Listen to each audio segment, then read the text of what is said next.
이스라엘은 자기를 지으신 이로 말미암아 즐거워하며 시온의 주민은 그들의 왕으로 말미암아 즐거워할지어다. 여호와께서는 자기 백성을 기뻐하시며 겸손한 자를 구원으로 아름답게 하심이로다.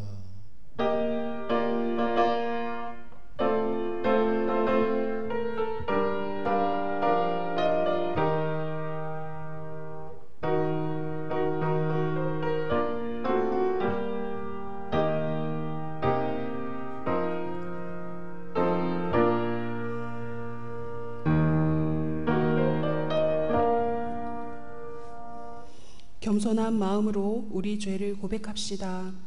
주여 우리를 불쌍히 여기소서. 육신의 본능에 이끌려 살아온 관성에 젖어 때를 분간하는 지혜를 잃어버렸습니다.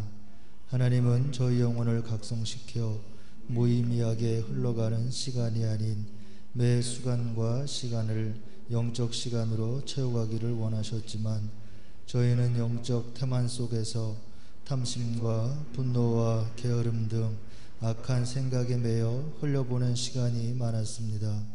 주여 우리를 불쌍히 여기시고 자비를 베푸소서.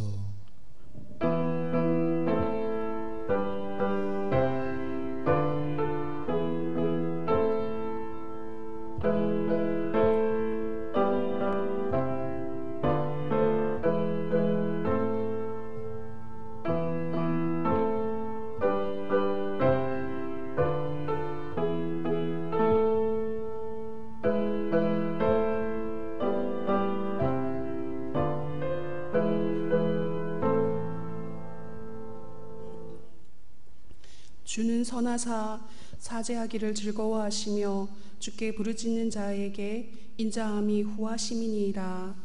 아멘. 그리스도여 찬미 받으소서.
할렐루야. 새 노래로 여호와께 노래하며 성도의 모임 가운데서 찬양할지어다. 이스라엘은 자기를 지으심으로 말미암아 즐거워하며 시온의 주민은 그들의 왕으로 말미암아 즐거워할지어다.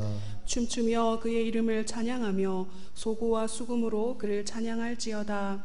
여호와께서는 자기 백성을 기뻐하시며 겸손한 자를 구원으로 아름답게 하심이로다.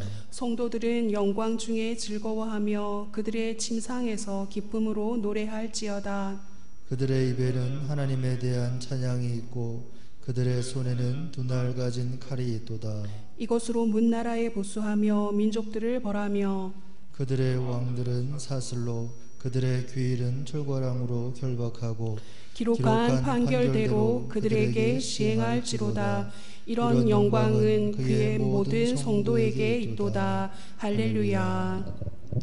나는 전능하신 아버지 하나님 천지의 창조주를 믿습니다. 나는 그의 유일하신 아들 우리 주 예수 그리스도를 믿습니다.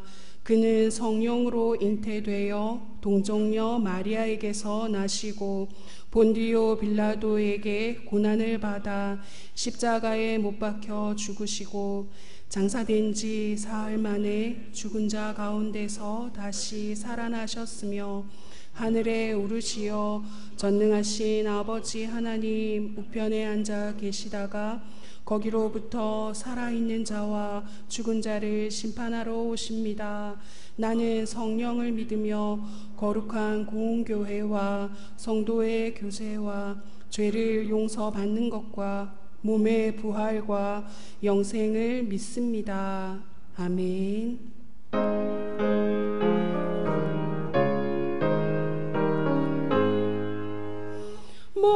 만복의 근원 하나님 온 백성 찬송 드리고 저 천사여 찬송하세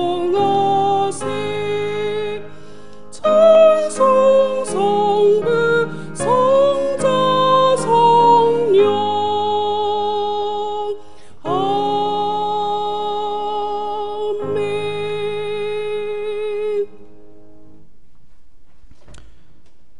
하나님, 이 시간 주님께 기도드립니다.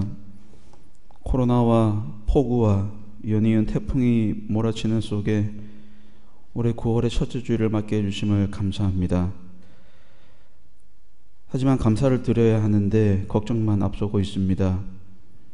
여름의 위대한 햇빛과 비의 복을 주시어 자연의 만물, 농작물들을 무성히 자라게 하시고 이제 열매 맺게 하심을 감사드리는 이 계절에 오히려 많은 사람들은 하늘을 원망하며 한숨만 내쉬고 있습니다. 주님, 우리를 불쌍히 여겨 주시옵소서. 계속되는 코로나의 확산으로 대부분의 국민들은 불안하고 생존 위기에 내몰린 수많은 서민들은 비명을 지르고 있고 속으로는 울고 있습니다. 또 바깥에서도 바람 소리가 크게 들리듯이 폭우와 태풍으로 농민들은 울상이고 그야말로 우리들의 삶은 총체적인 위기를 맞고 있습니다.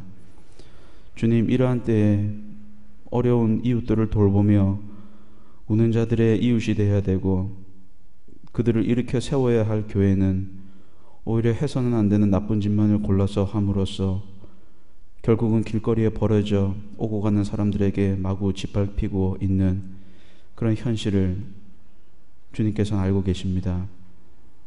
교회가 잘못했기에 교회가 비난받는 것은 당연합니다마는 마치 죄 없는 주님이 짓밟히는 것 같아서 자괴감과 참담함으로 고개를 들 수가 없습니다. 생명과 평화의 주님, 이때까지는 우리를 용서해달라고 기도했지만 오늘은 부디 우리를 용서치 마십시오. 철저하게 무너지게 내버려 두시옵소서. 아직도 한국교회가 회개하고 거듭나려면 나부터도 한참 멀었고 이런 상태로는 그 어떤 희망도 없음을 고백하지 않을 수가 없습니다. 그러나 주님, 교회는 그리 될지라도 우리 어민들과 농민들과 그리고 하루 벌어서 하루 먹고 사는 서민들의 삶을 굽어 살펴 주시옵소서. 지난번 태풍보다도 더 센 태풍이 오늘 올라온다고 합니다. 아무쪼록 인명피해도 없고 큰 농작물 피해 없이 무사히 지나가게 하여 주시옵소서. 그리고 주님, 함께 모여 예배드리지 못하는 오늘의 이 싸늘한 예배가 실제로 우리의 삶에서는, 우리의 장소에서는 따뜻한 산제사가 될 수 있도록, 우리를 깨우칠 수 있도록 한 번만 더 기회를 주시옵소서. 우리가 가면 어디를 가겠습니까? 주님만을 의지합니다. 주님, 오늘 이 예배를 통하여서 담임 목사님의 말씀을 통하여서 영적인 사람이 되게 하여 주시고 하나님을 만나게 하여 주시고 하나님을 발견하는 시간이 될 수 있게 하여 주시옵소서. 그래야 해서 이 예배를 통하여서 쓰러진 주님을 우리가 꼭 붙들켜 안고 울게 하여 주시옵소서. 상처받으신 주님을 우리가 안게 하여 주시고 슬퍼하는 주님의 마음을 우리가 안게 하여 주시옵소서. 우리가 정신 차려서 창조 질서를 회복하게 하시고 교회가 다시 한번 살아나게 하여 주시고 완전한 종말을 통하여서 다시 한번 창조되는 부활의 한국교회가 되게 하여 주시옵소서. 내년에는 전염병도 사라지게 하여 주시고 여러 가지 기후 위기에도 벗어나서 진정으로 감사하는 9월 첫째 주를 맞게 하여 주시옵소서. 주님, 내년에는 9월은 이런 9월을 다시는 맞고 싶지 않습니다. 주님, 우리의 기도를 아시고 우리의 상한 마음을 아시는 주님, 우리의 모든 예배를 받아주실 줄 믿으며 예수 그리스도의 이름으로 기도드리옵나이다. 아멘. 구약의 말씀은 출애굽기 12장 1절에서 11절입니다. 여호와께서 애굽 땅에서 모세와 아론에게 일러 말씀하시되 이 달을 너희에게 달의 시작 곧 해의 첫 달이 되게 하고 너희는 이스라엘 온 회중에게 말하여 이르라. 이 달 열흘에 너희 각자가 어린 양을 잡을지니 각 가족대로 그 식구를 위하여 어린 양을 취하되 그 어린 양에 대하여 식구가 너무 적으면 그 집의 이웃과 함께 사람 수를 따라서 하나를 잡고 각 사람이 먹을 수 있는 분량에 따라서 너희 어린 양을 계산할 것이며 너희 어린 양은 흠 없고 1년 된 수컷으로 하되 양이나 염소 중에서 취하고 이달 열 나흘날까지 간직하였다가 해질 때에 이스라엘 회중이 그 양을 잡고 그 피를 양을 먹을 집 좌우 문설주와 임방에 바르고 그 밤에 그 고기를 불에 구워 무교병과 쓴 나물과 아울러 먹되 날 것으로나 물에 삶아서 먹지 말고 머리와 다리와 내장을 다 불에 구워 먹고 아침까지 남겨두지 말며 아침까지 남은 것은 곧 불사르라. 너희는 그것을 이렇게 먹을지니 허리에 띠를 띠고 발에 신을 신고 손에 지팡이를 잡고 급히 먹으라.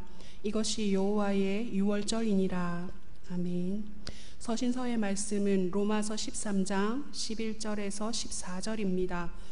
또한 너희가 이 시기를 알거니와 자다가 깰 때가 벌써 되었으니 이는 이제 우리의 구원이 처음 믿을 때보다 가까웠음이라. 밤이 깊고 낮이 가까웠으니 그러므로 우리가 어둠의 일을 벗고 빛의 갑옷을 입자. 낮에와 같이 단정히 행하고 방탕하거나 술 취하지 말며 음란하거나 호색하지 말며 다투거나 시기하지 말고 우리 오직 주 예수 그리스도로 옷 입고 정욕을 위하여 육신의 일을 도모하지 말라. 아멘. 복음서의 말씀은 마태복음 18장 18절에서 20절입니다.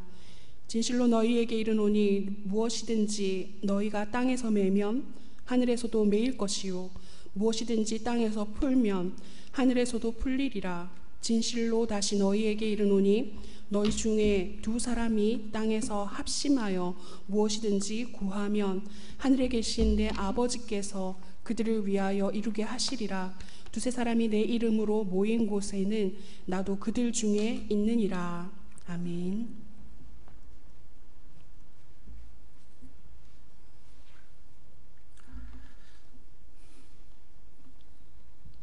우리 각자 계신 자리에서 잠시 침묵하시면서 하나님 말씀 들을 준비를 하겠습니다.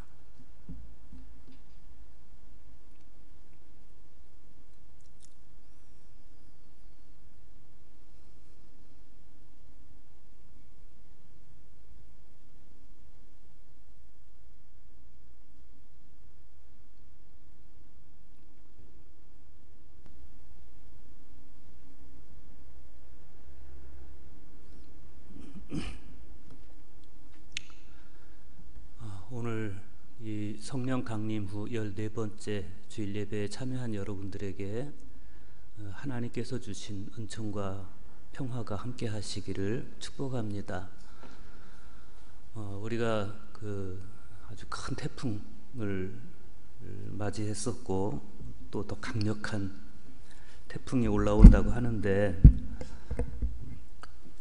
다행히 비는 많이 내리지만 태풍은 좀 비켜 지나간다고 그렇게 뉴스를 들었습니다. 아무튼 대비를 잘 하셔서 피해가 없었으면 좋겠습니다.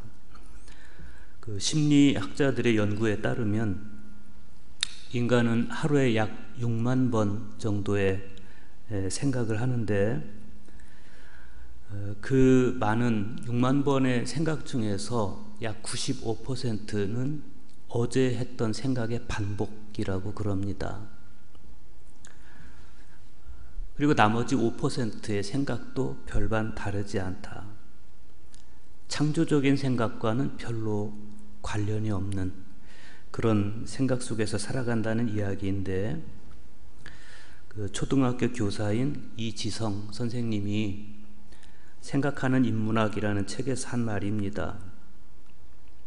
요즘 인문학을 읽는 분들이 많습니다.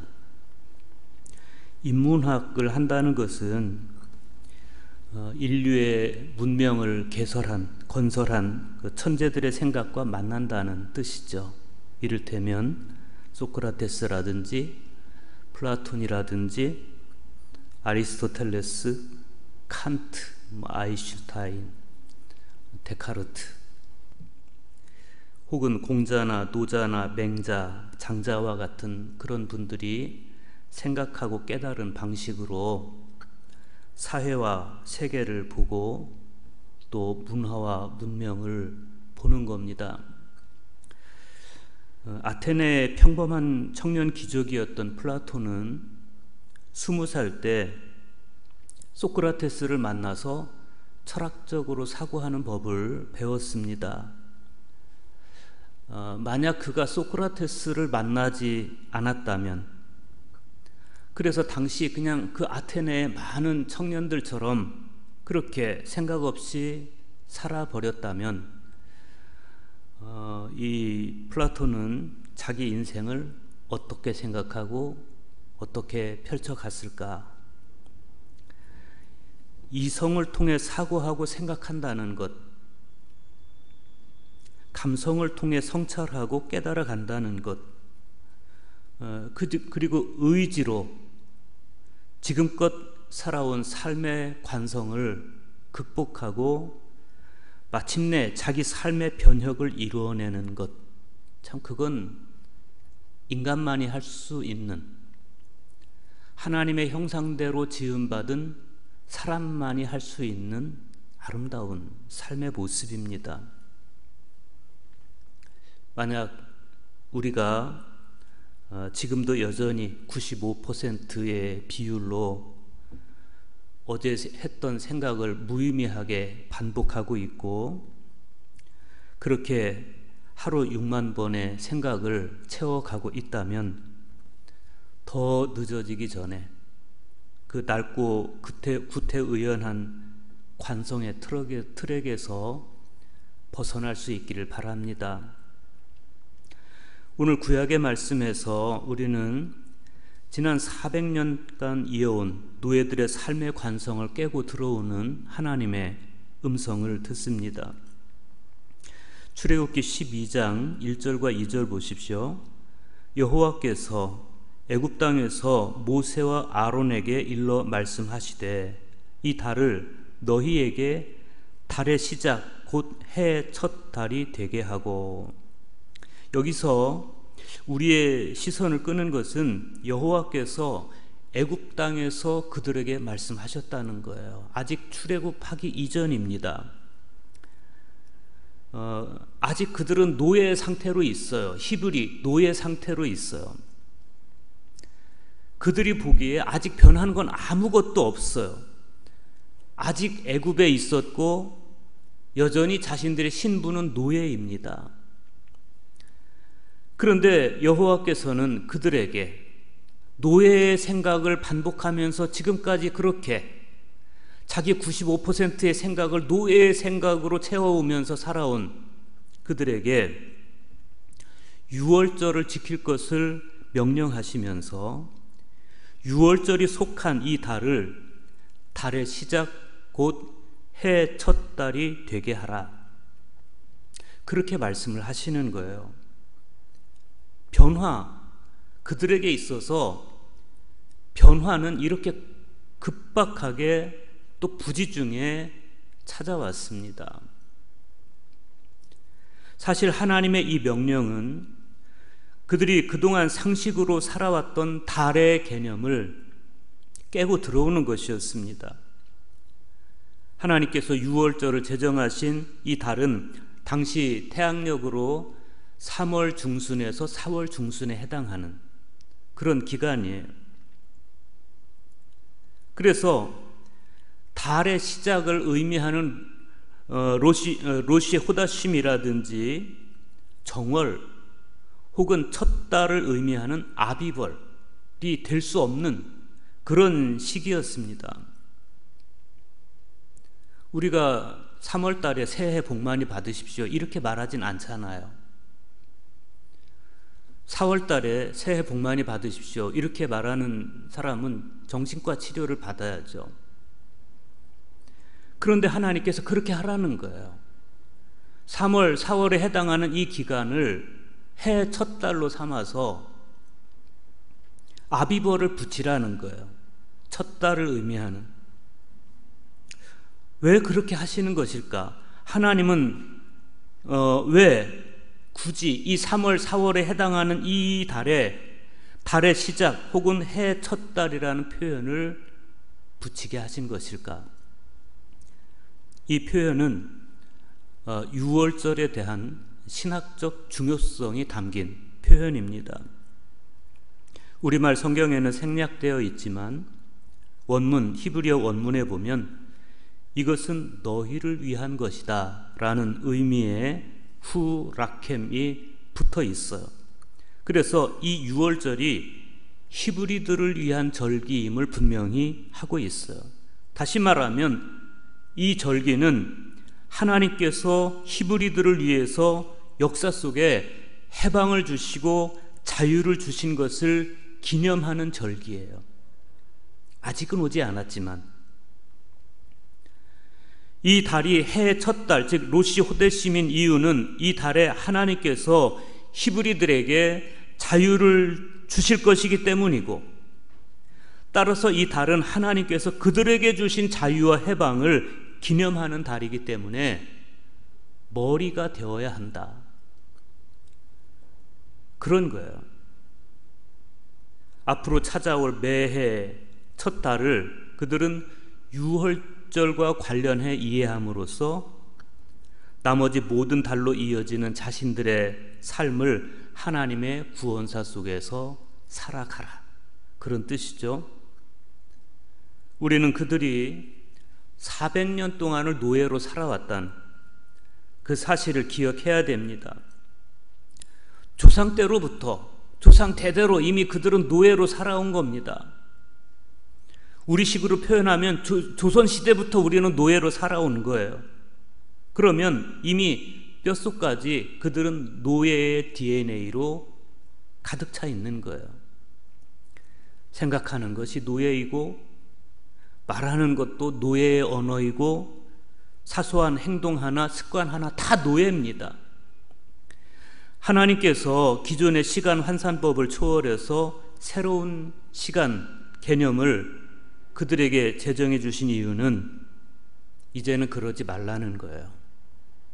이제부터는 그들이 노예에서 하나님의 은총으로 해방된 자유인이요 선택받은 선민임을 몸으로 기억해서 알게 하기 위해서 하나님은 그들이 몸으로 살아가는 가운데서 아주 예민한 부분인 시간을 바꿔주신 거예요.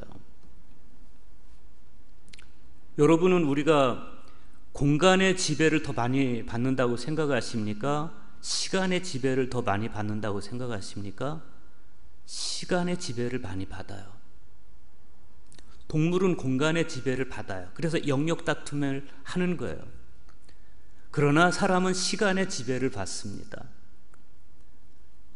그래서 특히 히브리 민족은 시간 속에서 하나님을 이해하고 시간 속에서 하나님을 따라가고 시간 속에서 하나님을 알아갔어요. 우리가 교회력을 따라가는 이유는 거기에 있어요. 예수 그리스도의 발자취를 시간으로 분할해서 따라가는 거예요. 그래서 하나님께서는 그들에게 해의 첫 달을 아비벌, 머리가 되는 달로 만들어서 그 달에 하나님께서 너희를 해방시키신 것을 기념하면서 앞으로 해방된 사람으로, 자유인으로, 하나님의 형상을 회복한 사람으로 살아가라. 그래서 지금 시간을 새롭게 제정해 주시는 거죠. 이제부터 너희는 노예로서 사람의 통치를 받는 구차한 비굴한 삶이 아니라 더 이상 사람에게 억눌리지 말고 오로지 하나님의 은총 안에서만 살아가라, 이런 뜻이에요. 그래서 시간도 이제부터는 노예의 시간이 아니라 영적 시간이 그들에게는 필요했습니다. 자유인의 시간이고 영적 시간이고 하나님께 속한 시간. 만약 하나님께서 그들이 자유인이 되었다는 사실을 그냥 지식으로만 알게 하셨다면 그들은 실감하지 못하고 지난 400년 동안 조상 대대로 이어온 시간에 대한 관념, 그리고 식습관, 이런 것을 그대로 몸으로 끌어안고 살아갔을 거예요. 사람을 지식으로만 깨우쳐주면 머지않아 잊혀질 수도 있고, 지식이란 것이 몸으로 체화된 것이 아니기 때문에 삶에 영향을 주지 못하는 결과를 초래할 수 있습니다. 에바그리우스 폰티쿠스의 스승인 이집트의 성 마카리우스는 인간은 육을 포함한 전체로서의 존재이고 그러한 상태로 하나님과의 관계 안으로 들어간다, 그렇게 말했어요. 그렇기 때문에 그에게 있어서 그 마카리우스에게 있어서의 영성생활이라고 하는 것은 영과 육 모두를 하나님과의 거룩한 교제 안으로 들어가게 함으로써 인간으로 하여금 이 세상에서부터 종말론적 현실, 즉 하나님 나라에 도달하게 해주는 것이었어요. 그런 면에서 하나님께서 새로운 시간 개념을 제정하셔서 그들의 몸의 습관이 변하게 하시고 그럼으로써 자신들이 노예가 아닌 선민임을 몸으로 체득하게 하신 것은 하나님의 형상대로 지음받은 사람의 특징을 아주 세심하게 파악해서 배려하신 그런 은총이었습니다. 뿐만 아니라 하나님은 히브리들에게 유월절 의식을 행하게 하셨습니다. 그럼으로써 장차 그 의식을 반복하는 가운데 그들과 그들의 후손이 역사 속에서 하나님의 구원사를 기억하도록 하셨어요. 첫 번째 의식, 그건 뭡니까? 어린 양을 잡아서 양의 피를 집 좌우 문설주와 인방에 바르는 것이었습니다. 3절에서 7절 보십시오. 너희는 이스라엘 온 회중에게 말하여 이르라. 이달 열흘에 너희 각자가 어린 양을 잡을지니 각 가족대로 그 식구를 위하여 어린 양을 취하되 그 어린 양에 대하여 식구가 너무 적으면 그 집의 이웃과 함께 사람 수를 따라서 하나를 잡고 각 사람이 먹을 수 있는 분량에 따라서 너희 어린 양을 계산할 것이며 너희 어린 양은 흠없고 일련된 수컷으로 하되 양이나 염소 중에서 취하고 이달 연 나흘 날까지 간직하였다가 해질 때 이스라엘 회중이 그 양을 잡고 그 피를 양을 먹을 집 좌우 문설주와 인방에 바르고. 하나님께서 그들에게 한 해의 첫 달인 아비벌 열흘에 어린 양을 마련하라고 하셨어요. 각 가족대로 어린 양을 취하라. 이 말씀은 가족들이 이제부터는 단순히 혈연 공동체를 넘어서 이제는 신앙 공동체가 되어야 한다, 그런 뜻이고, 라바트, 즉 그 식구를 위하여 라는 말씀은 어린 양의 피가 각 개인의 구원과 밀접한 연관이 있다는 것을 강조하신 거예요. 더욱이 당신은 아직 성전이라든지 성막이라든지 이런 것들이 갖추어지기 전이었습니다. 그래서 가족적인 단위로 유월절 행사가 치러졌는데 어린 양 한 마리를 처리하는 데는 최소한 10명이 필요했어요. 그래서 어린 양 한 마리의 분량에 비해서 만약 가족 수가 너무 적으면, 그러면 두세 가정이 함께 모여서 어린 양을 마련하라는 거예요. 그래야 이제 출애굽 유월절 저녁에 그 어린 양의 고기를 다 먹을 수 있기 때문에 그런 거죠. 그렇게 아비벌 열흘에 어린 양을 마련하고 각 가정대로 마련하고 그 다음에 열 나흔 날이 되면 저녁 때 양을 죽여요. 그리고 그 피를 어떻게 하라는 거예요? 양을 먹을 집 좌우 문설주와 인방에 바르라는 겁니다. 왜 피를 바릅니까? 죽음의 사자가 그 피를 보고 그 집의 맏아들을 죽이지 않고 넘어가도록, 파스카, 넘어가도록 하기 위해서 그런 거예요. 하나님께서 이스라엘을 구원하시는 방법으로 군사를 일으킬 수도 있고 반란을 일으키게 할 수도 있어요. 그런데 그렇게 하시지 않고 굳이 어린 양의 피를 사용하시는 것은 구원이 사람의 지혜나 힘에 있는 것이 아니라 하나님의 은총이다라는 것을 분명하게 보여주시는 거예요. 오늘날에도 유대인들은 아비벌을 해 첫 달로 지키고 아비벌 열흘에 어린 양을 마련해 두었다가 열 나흔 날 어린 양을 잡아서 그 피를 문설주에 바릅니다. 그들은 몸으로 하는 그런 의식을 통해서 유월절 그날 어린 양의 피로 인해서 죽음의 재앙이 이스라엘을 비켜간 경험을 되새기고 하나님 나라를 찬미하는 거예요. 유월절의 두 번째 의식은 식탁이었어요. 식탁. 하나님은 식탁에서 나누는 음식을 통해서 하나님의 구원사가 전해지게 하셨습니다. 8절에서 10절 보십시오. 그 밤에 그 고기를 구워 불에 구워 무교병과 쓴 나물과 아울러 먹되 날것으로나 물에 삶아서 먹지 말고 머리와 다리와 내장을 다 불에 구워 먹고 아침까지 남겨두지 말며 아침까지 남은 것은 곧 불사르라.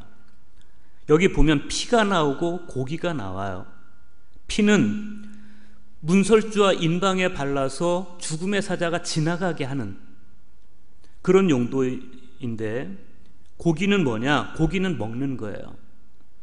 그날 밤 안에 다 먹어야 돼요. 먹음으로써 출애굽에 필요한 힘을 얻고 훗날 유월절 음식을 나누면서 하나님께서 행하신 해방의 은총을 되새기게 하는 그런 용도로 쓰여져요.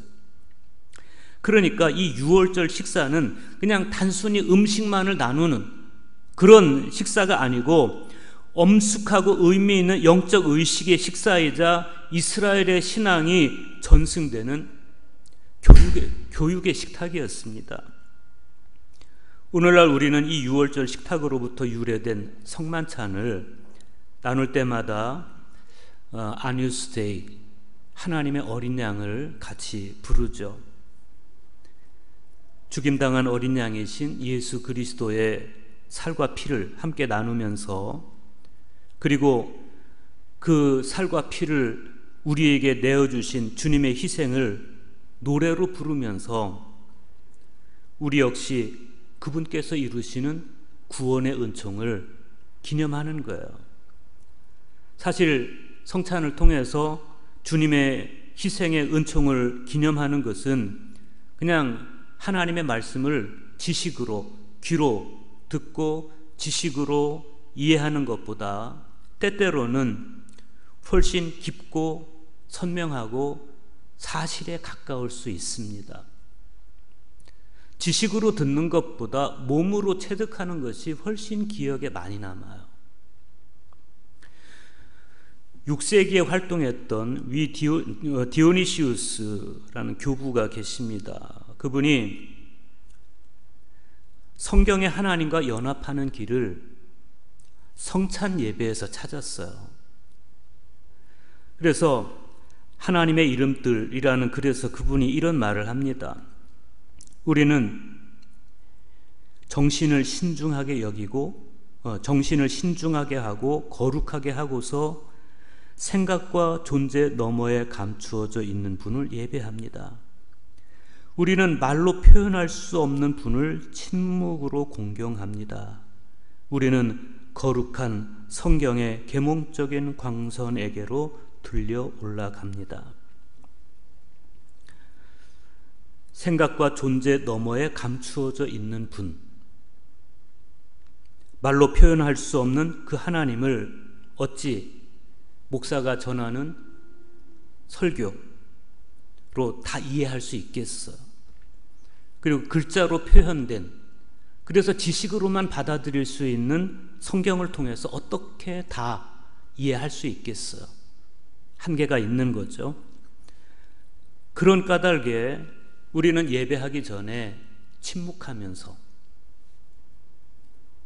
나의 생각과 말을 멈추고 행동을 멈추고 하나님을 공경하고 인식하는 것이고, 그리고 유월절 식탁으로부터 유래된 성만찬 식탁에서 하나님의 어린 양이신 예수 그리스도의 살과 피를 내 몸 안에 모시고 그리고 그분을 느끼고 그분을 관상함으로써 머리로만 지식으로만 이해하고 인식하려 했던 그런 신앙을 넘어서 가슴으로 만나고 일치하는 그리스도인이 돼야 되는 것입니다.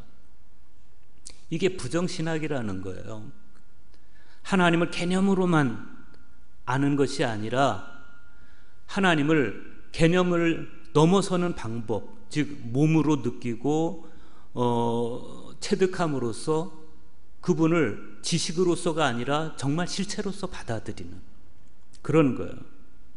그런데 11절 보세요. 너희는 그것을 이렇게 먹을지니 허리에 띠를 띠고 발에 신을 신고 손에 지팡이를 잡고 급히 먹으라. 이것이 여호와의 유월절이니라. 유월절 희생제물을 먹는 가장 중요한 방식은 아침까지 남겨두지 말고 그날 밤 안에 속히 다 먹어 치우는 것입니다. 고대 근동에서 희생제물을 먹는다는 것은 단순히 남는 음식물을 소비하는 의미 그 이상의 것이었어요. 그것은 신의 뜻에 대한 감사의 표현인 동시에 신과의 일체감을 유지하는 그런 의미가 있었습니다. 그런데 그것보다 더 중요한 건 뭐냐면 다가올 신의 은총에 대한 기대의 표현이었어요. 그러니까 아침까지 남겨두지 말아라, 이 말씀에는 그들의 이런 기대가 그날 밤 안에 다 이루어질 것이다, 이런 의미와 더불어서 지난 400년간 중단되어 있었던 하나님과의 언약 관계가 회복되는 것에 대한 기대와 긴장을 늦추지 말아라, 그런 의미가 더 강하게 들어있는 거죠. 허리에 띠를 띠고 발에 신을 신고 손에 지팡이를 잡고 급히 먹으라, 이 말씀도 굉장히 기대가 배어있는 그런 말씀이에요. 물론 이 말씀의 첫 번째 의미는 뭐냐면 긴박감이에요. 긴박감, 출애굽이 다가오는 것에 대한 긴박감, 바로 출발할 수 있도록. 언제 출애굽이 감행될지 알 수 없기 때문에 만반의 준비를 갖추고 기다리라, 이런 의미가 있어요. 지난 430년 동안 기다려왔던 출애굽이 정작 목전에 다가왔을 때는 이렇게 긴박했어요. 그런데 좀 더 이 말씀을 깊이 묵상해 보면 그냥 단순히 그런 긴박감만이 아니에요. 그 긴박감을 넘어서 어떤 설렘이 있는 거예요. 출애굽에 대한 설레임, 마치 소풍 전날 아이들이 느끼는 그런 설레임처럼 그 설레임을 가지고 너희는 출애굽을 기다려라, 그런 거죠. 하나님의 구원 행동으로서의 출애굽 여정을 이렇게 기대와 설렘으로 맞이해라, 이런 뜻이에요. 오늘 서신서의 말씀에 보면 하나님의 그런 구원을 기대하는 성도의 기대와 설렘에 가득 찬 모습을 사도 바울은 이렇게 말씀해요. 로마서 13장 11절입니다. 또한 너희가 이 시기를 알거니와 자다가 깰 때가 벌써 되었으니 이는 이제 우리의 구원이 처음 믿을 때보다 가까웠습니다. 사도 바울은 너희는 지금이 어느 때인지 알아야 된다 그러면서 잠에서 깨어나야 할 때가 왔습니다. 지금은 우리가 처음 믿던 때보다 구원이 더 가까이 왔습니다 라고 선언하고 있어요. 그래서 여기서 바울이 알아야 한다, 너희는 알아야 한다, 이렇게 말씀하는 것은 뭐냐면 때를 알아야 된다는 거예요. 때. 하나님께서 출애굽 이전에 그들에게, 노예들에게 때에 대한 개념을 새롭게 가르쳐 주셨듯이 때를 알아야 된다. 그런데 여기서 바울이 말씀하는 때는 히라보 원문에 보면 호라로 되어 있어요. 호라. 어떤 때냐면 의미 있는 때, 의미 있는 시간, 의미 있는 시간, 하나님의 시간을 뜻하는 카이로스처럼 어떤 종말론적인 개념으로서의 때, 그런 의미를 갖춘 때를 이야기하는 거예요. 여러분, 사람이 때를 의식하면서 살아가는 게 얼마나 중요한지 모릅니다. 때를 모르면 사람이 방자해져요. 때를 모르면 게을러져요. 사람이 탐식에 빠지고 탐욕, 분노, 영적 태만, 게으름, 이런 악한 생각들에 빠지는 건 뭐냐면 지금이 영적 시간으로 어느 때인지를 모르기 때문에 그런 거예요. 만약 하나님께서 히브리들에게 새로운 시간 개념을 가르쳐 주시지 않았더라면 그들은 언제까지나 그 노예의 관습 그대로, 지식으로는 나는 노예다 이렇게 여겨서 사람에게 굴종하고, 감정으로는 하염없이 그냥 자신에 대한 연민에 겨워서 슬퍼하고, 의지란 아예 없는 그냥 노예의 의지만 있는 그런 삶을 영위했을 겁니다.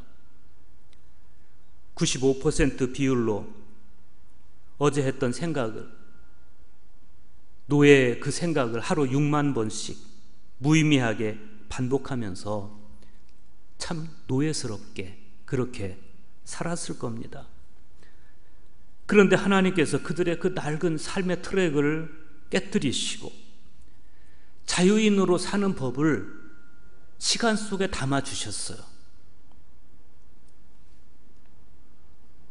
너희들이 자유와 해방을 얻은 그 구원의 기억을 시간의 첫 시간이 되게 하라는 거예요. 그때부터 그들은 이후로 반복되어서 찾아오는 매해 첫 달을 해방절로 지키면서 선민으로, 자유인으로 살기 시작했습니다. 이성으로 사고하는 법을 터득해 갔고, 감정으로 느끼고 성찰하고 깨닫는 방법도 터득해 갔어요. 때로는 감정 통제에 서툴러서 분노에 휩싸이기도 했고, 그로 인해서 하나님께 꾸중을 듣고 심판을 당하기도 했지만, 하나님은 그때마다 그들의 의지를 새로 북돋아 주시고, 그리고 그들을 통해서 소위 12지파 종족 동맹체라는 아름다운 대한 공동체를 이루게 하셨습니다. 하나님은 광야에서 그들에게 하나님을 경외하는 제사는 어떻게 드리는 건지, 가난하거나 연약한 형제는 어떻게 대해야 하는 것인지, 그리고 땅을 비롯한 자연은 어떻게 대해야 하는 것인지를 가르쳐 주셨어요. 그렇게 그들은 점차 노예로부터 자유인이 되어갔고 자유인으로서 영적 존재가 되어갔습니다. 400년 동안을 노예로 살던 사람들이 이렇게 하나님의 몸의 깨우침, 시간의 깨우침 속에서 변해갔어요. 그런데 사도 바울은 우리도 그래야 한다고 말씀하고 있어요. 우리도. 로마서 13장 12절에서 14절 보십시오. 밤이 깊고 낮이 가까웠으니 그러므로 우리가 어둠의 일을 벗고 빛의 갑옷을 입자. 낮에와 같이 단정히 행하고 방탕하거나 술 취하지 말며 음란하거나 호색하지 말며 다투거나 시기하지 말고 오직 주 예수 그리스도로 옷 입고 정욕을 위하여 육신의 일을 도모하지 말라. 우리의 하루에 6만 번의 생각은 대개 무엇으로 채워지고 있는 것일까? 그렇게 95% 비율로 매일 반복되는 생각이 바로 현재 나의 정체인 거예요. 어떤 사람은 부동산에 관심을 가지고 하루 95%의 시간을 그렇게 채워가고, 어떤 사람은 먹는 것, 어떤 사람은 연속극.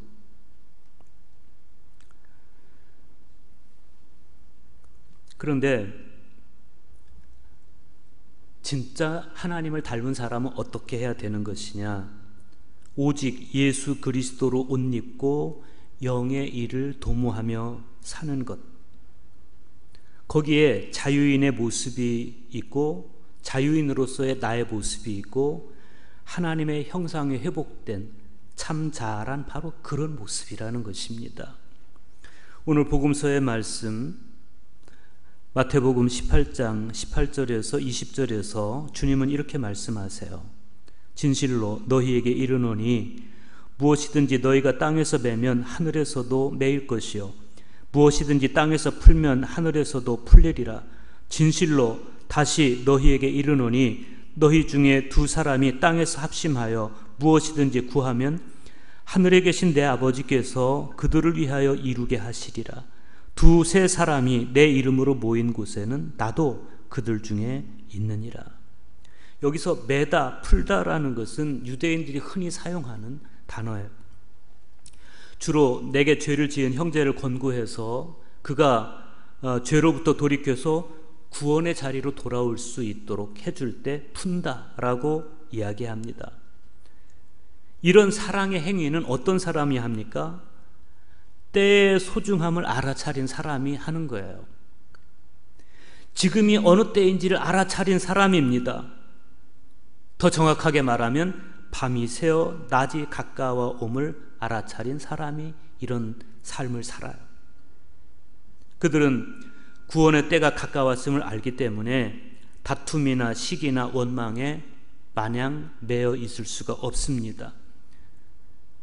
그는 죄와 사망에 매여 있는 자를 찾아다니며 그를 풀어서 구원의 자리로 이끄는 일에 매진합니다. 그게 시간의 때를 알고 있는 사람이에요. 그런데 안타까운 건 그런 그리스도인이 많지 않다는 거예요. 두 사람 혹은 두세 사람에 불과하다고 말씀해요. 두 사람만이 땅에서 합심해서 기도하고 두세 사람만이 내 이름으로 모인다라고 주님 말씀해요. 그러고 보면 교회는 사람의 숫자로 그 가치가 규정되는 곳이 아니에요.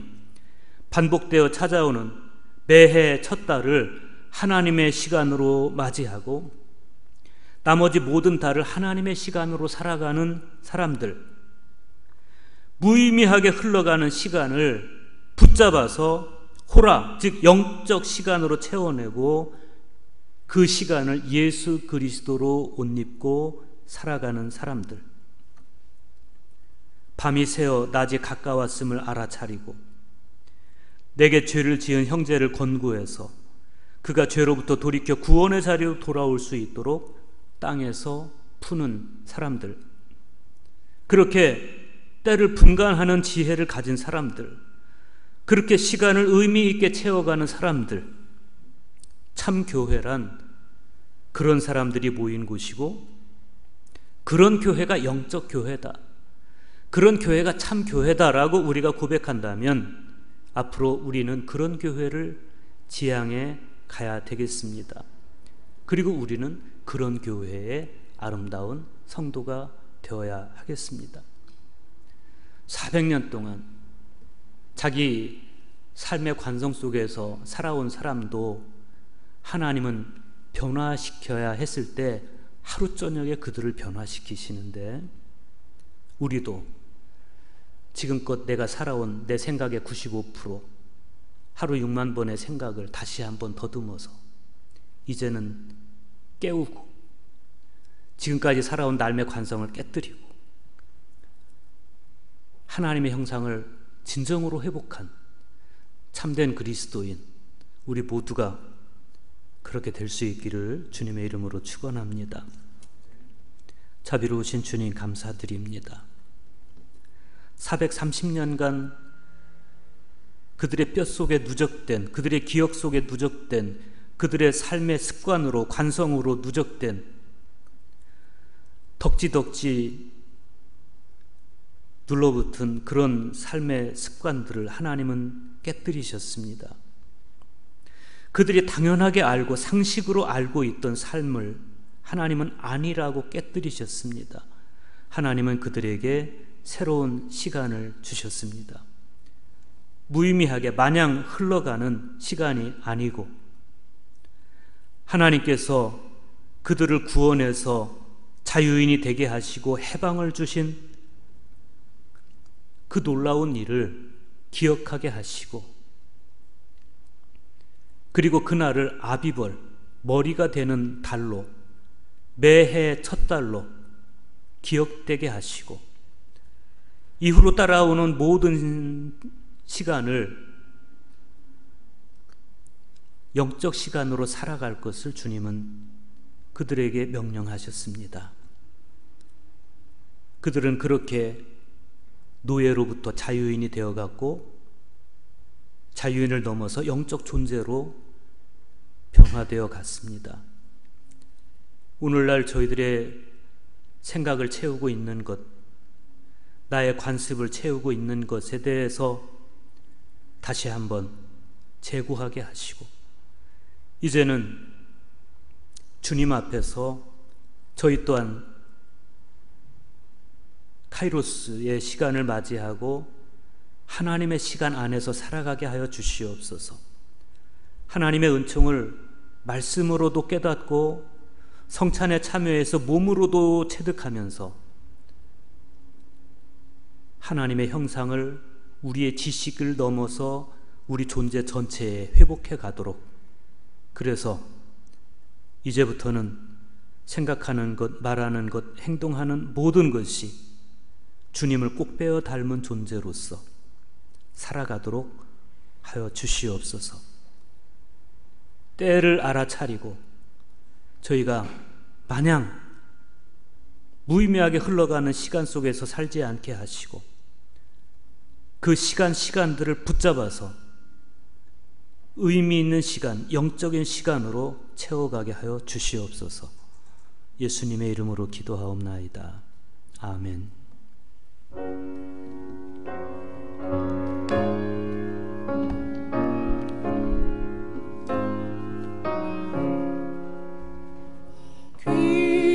귀하신 주여 날 붙드사 주께로 날마다 느끼 저 하늘 나라 나 올라가 구주의 품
하나님께 감사드립니다. 사랑하는 자녀들 주님께 나와 예배하며 또 이 시간에 주님께 준비된 예물을 봉헌합니다. 아버지께 드려진 이 예물들을 기쁘게 받아주시고 저들의 손길들을 기억하시며 주여 이 예물이 쓰여지는 모든 곳에서 아버지의 뜻이 하늘에서처럼 이루어지게 하여 주시옵소서. 감사드리며 예수님 이름으로 기도하옵나이다. 아멘.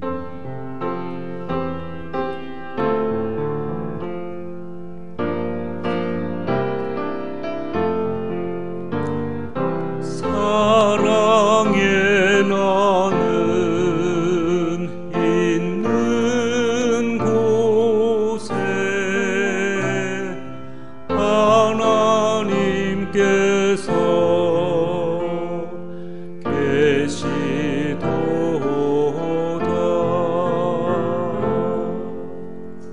아멘. 네, 교회 소식 전해드리겠습니다. 지금 본래 그 2주, 그러니까 지난주와 이번 주 이 2주를 영상 예배로만 하기로 일단 기획위원회에서 그렇게 정하고 2주 예배를 영상 예배로 드리고 있는데 지금 이 코로나19 확진자 상황은 어찌 되는지 좀 더 면밀하게 지켜봐야 되겠습니다. 아직까지는 교회에서 나오는 확진자들이 많은 상태이기 때문에 교회가 사회 불안의 요인이 되고 있고 그래서 아직은 조심스럽습니다. 그래서 이제 다음 주 예배는 어찌 할 것인지는 한 주간 동안 저희가 좀 더 면밀히 지켜보고 또 기도하면서 또 의논해서 단체 카톡으로 여러분들에게 또 문자로 안내해 드리도록 그렇게 하겠습니다. 나머지 광고는 주보 참조해 주시기 바랍니다. 네, 광고 이상입니다.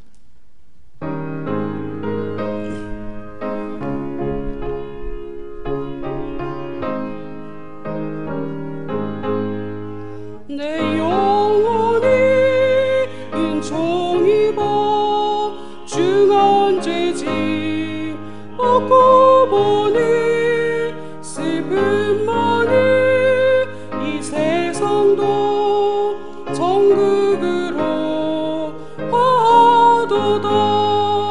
할렐루야 찬양하세.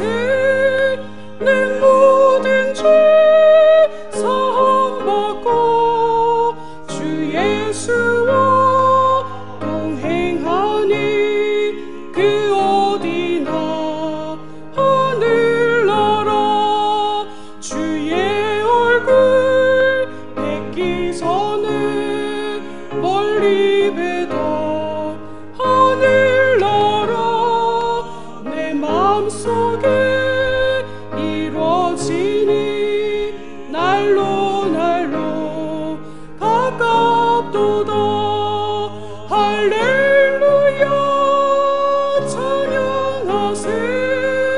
내 모든 죄 사함받고 주 예수와 동행하니 그 어디나 하늘나라 높은 산이 거친 들이 조목이나 궁궐이나 내 주 예수 모신 곳이 그 어디나 하늘나라.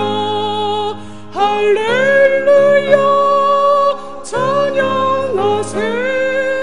내 모든 죄 사함받고 주 예수와 동행하니 그 어디나 하늘나라.